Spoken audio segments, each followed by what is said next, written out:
নমস্কার, আমি ইমন। মুদ্রা ইউটিউব চ্যানেলে আরও একবার চলে এসেছি। প্রত্যেক সপ্তাহে নানা ধরনের অতিথিদের সাথে নানা রকম গল্প চলছে। গল্প কিন্তু শুধু গল্প নয়, প্রচুর ইনফরমেশনও শেয়ার করা হচ্ছে। আমার সাথে সাথে আপনারাও অনেক কিছু শিখছেন, জানছেন। আশা করি ভালো লাগছে। কিন্তু অনেকেই আমাকে বলেছেন স্বল্প দৈর্ঘ্যের ভিডিওগুলো যদি বা দেখা সম্ভব হয়, অনেক সময় একটু বড় দৈর্ঘ্যের ভিডিও হয়ে গেলে দেখা সম্ভব হচ্ছে না। তাই সেখান থেকে আমাদের ভাবনা চিন্তা রিক্যাপ ভিডিও। 4 সপ্তাহ বাদে পঞ্চম সপ্তাহে আমরা একটি রিক্যাপ ভিডিও দেব। এই 4 সপ্তাহের অতিথিরা কি কি মেন পয়েন্টস বললেন বা কি কি দিকে আরেকটু খেয়াল রাখতে হবে, এই সমস্ত ইনফরমেশনস নিয়ে ছোট্ট ছোট্ট ক্লিপিংস নিয়ে একটা রিক্যাপ ভিডিও। যে রিক্যাপ ভিডিও থেকে আপনারা ইনফরমেশনসও পাবেন এবং বেশিক্ষণ সময় লাগবে না এই রিক্যাপ ভিডিওটি দেখতে। কেমন লাগছে এই রিক্যাপ ভিডিও, বা আপনাদের মাথায় আরও কিছু আইডিয়া আছে, আরও কিছু জানতে চান, অবশ্যই শেয়ার করবেন আমাদের সাথে। একেবারেই আমার বাচ্চা ধীর স্থির নয় ম্যাম, কোনো কথা বললেই শোনে না। এই সমস্তগুলো যোগা কতটা টেক কেয়ার করতে পারবে? বাচ্চারা তারা স্বভাবত চঞ্চল থাকবে, এটা স্বাভাবিক। আপনি কি চাইছেন যে আপনার বাচ্চা, আপনি যাকে বলবেন একটি রোবটের মতো সে এখানে বসো, সে এখানে বসলো, ওখানে উঠে চলে যাও, ওখানে উঠে চলে গেল? এটা তো নয়। সে তাদের মতো চঞ্চলতা তার মধ্যে থাকবেই, সেটাকে আমাকে অ্যাকসেপ্ট করতে হবে। আগে আপনি প্যারেন্ট হিসাবে আপনি নিজে আগে সন্তুষ্ট হন বা সেটাকে আপনি অ্যাকসেপ্ট করুন। কারণ আগে যখন জয়েন্ট ফ্যামিলি ছিল তখন একটি বাচ্চা, সে তার 10 জন ফ্যামিলি মেম্বার আছে, এর সঙ্গে সে চলে যাচ্ছে, ওকে ভালো লাগছে না, তাকে ভালো লাগছে, তার সঙ্গে সে অবস্থান করছে। ঠিক কথা। কিন্তু এখন তো সে পাচ্ছে না, সে মা বাবা দুজনকে বা দুজনের মধ্যে একজনকে হয়তো বেশি পাচ্ছে, তো তার সঙ্গে তো সে মানে একটু দুরন্তপনা করবেই। কিন্তু তবুও তাদেরকে আমরা শান্ত অবশ্যই যোগের মাধ্যমে করতে পারি। কিভাবে না, তার খাদ্যাভ্যাসের ওপরে আমাদেরকে জোর দিতে হবে, যে সে কী খাচ্ছে, তাকে আমি কি খেতে দিচ্ছি, সেটা কতটা নিউট্রিশিয়াস, সেই ফুডের ওপরে আমাকে জোর দিতে হবে। তার সে ফিজিক্যাল অ্যাক্টিভিটি যখন করছে, সে কতটা আনন্দ সহকারে করছে, সেই ফিজিক্যাল অ্যাক্টিভিটির মধ্যে তাকে আমাকে দিতেই হবে। না হলে সেই ছেলেটি বা সেই মেয়েটি দেখা যাচ্ছে সঠিকভাবে তার শরীরের মধ্যে গ্রোথটাই হচ্ছে না। কারণ সে দেখা যাচ্ছে তার এন্ডোক্রাইন গ্ল্যান্ডগুলো তার তো ডেভেলপড হতে হবে, তার মাসেলগুলোকে তাকে নার্চার্ড হতে হবে। আগে বাচ্চারা কি করতো, খোলা মাঠ ছিল, সেখানে সারাদিন খেলে বেড়াচ্ছে, 2-4 ঘন্টা দেখা যাচ্ছে তারা রেস্ট নিচ্ছে। কিন্তু এখন তো তার একটি 2 BHK 4 BHK বা একটি ছোট্ট পরিসরের মধ্যে তাদেরকে আমরা বেঁধে দিচ্ছি। তো এই যে ছোট্ট পরিসরের মধ্যে আমরা তখন তাকে বেঁধে দিচ্ছি, তার তো আর সেই মাসেলগুলো সেই টায়ার্ড আর হচ্ছে না।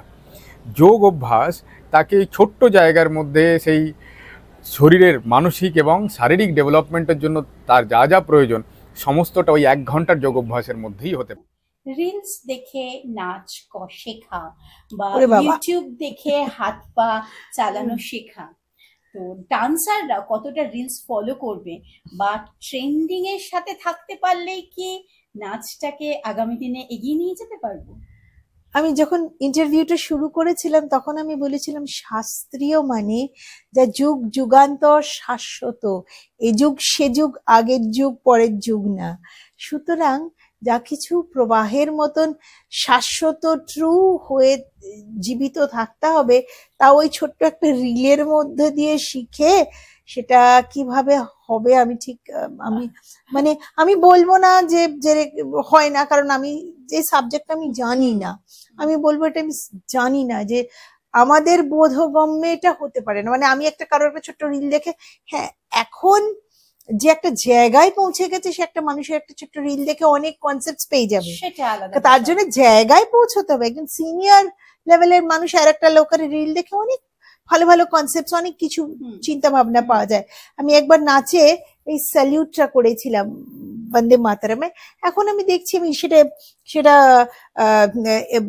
যখন কোভিড হয়েছিল 2020-তে, independence day celebration on 14th July, 14th August কেটে দাও, independence day celebration starting on 14th August যে প্রোগ্রামটা শুরু হয়েছিল, আমার ওই নাচটা দিয়ে শুরু হয়েছিল from ministry of culture, government of India, কারণ তখন সবকিছুই অনলাইন হচ্ছিল।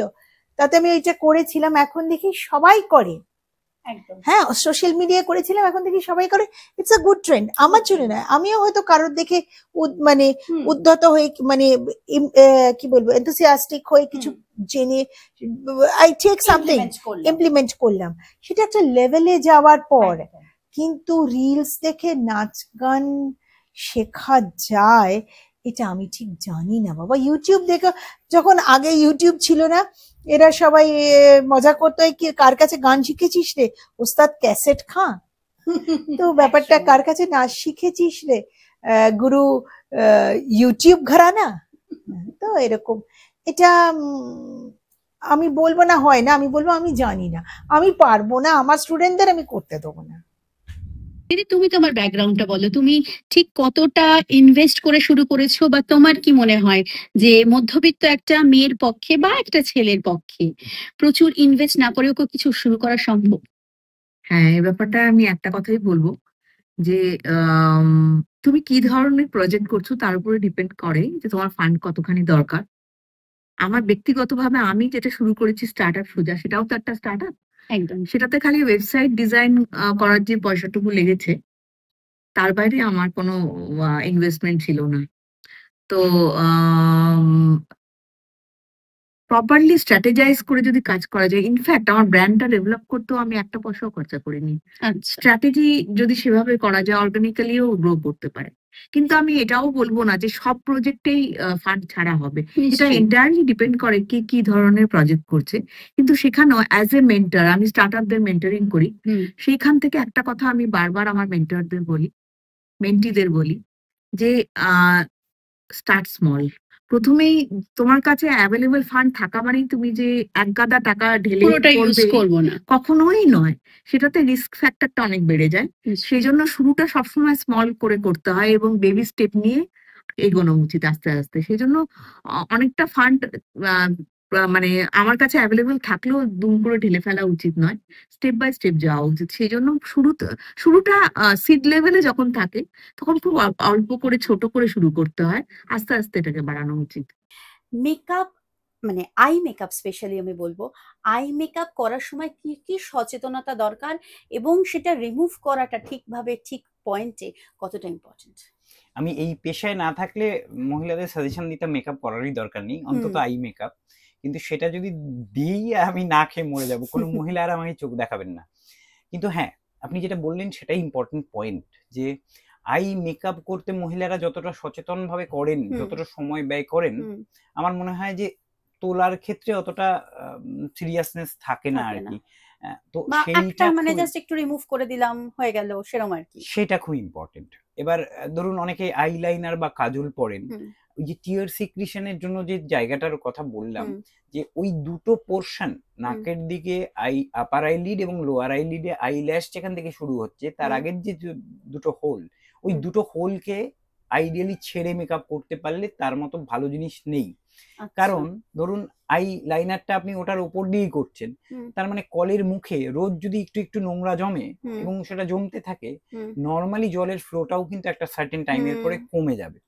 সেম ওয়েতে যদি নিচেরটাতেও জমতে থাকে, তাহলে যে অ্যামাউন্টে জলটা ড্রেনেজ হওয়ার কথা সেই অ্যামাউন্টে জলটা ড্রেন হবে না। সেই জন্য দেখবেন অনেকে আই মেকআপ করার পরেই বলেন যে আমার কনস্ট্যান্ট চোখ দিয়ে জল পড়তে থাকে। যদি ব্লকটা হয়ে গিয়ে থাকে তাহলে তো এই ওয়াটারিংটা হবেই, এটা খুব নর্মাল বিষয়। তো আই মেকআপ মহিলারা যতটা সচেতন ভাবে করেন, আমার ব্যক্তিগতভাবে অনুরোধ থাকবে ততটা সচেতন ভাবেই আই মেকআপ রিমুভ করাটা খুব ইম্পর্টেন্ট। এবং সবকিছু হয়ে গেলে আমার মনে হয় একটু লিউকম ওয়াটার দিয়ে আইলিডটাকে পরিষ্কার রাখা বা চোখটাকে পরিষ্কার রাখাটা একটু ইম্পর্টেন্ট।